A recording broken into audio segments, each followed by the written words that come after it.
L'Égypte ancienne, terre de mystères et de pharaons, a toujours fasciné l'humanité.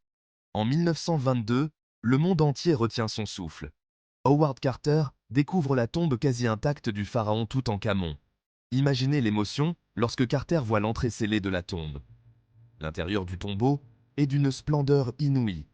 Des trésors étincelants, des statues recouvertes d'or, et le sarcophage du jeune pharaon.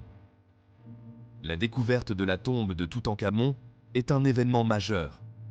Elle nous offre un aperçu unique sur l'Égypte ancienne. Cependant, cette découverte va être entachée d'événements troublants, la malédiction du pharaon. Peu après l'ouverture de la tombe, des événements tragiques sèment le trouble. Lord Carnarvon, mécène de l'expédition, meurt subitement. D'autres membres de l'équipe et visiteurs de la tombe meurent aussi. La presse alimente la légende de la malédiction de Toutankhamon. Les rumeurs se propagent. On parle de malédiction gravée sur les murs de la tombe. L'imagination s'emballe, nourrie par l'atmosphère mystérieuse de l'Égypte ancienne. Certains affirment que des inscriptions sur les murs de la tombe mettent en garde contre une terrible malédiction.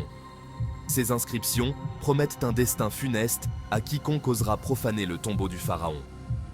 D'autres évoquent des esprits vengeurs, gardiens invisibles veillant sur le sommeil éternel de Toutankhamon. La légende de la malédiction de Toutankhamon fascine autant qu'elle terrifie.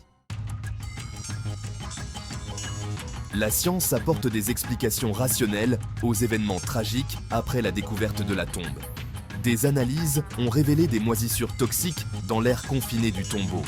Ces moisissures inhalées pourraient expliquer les maladies et décès.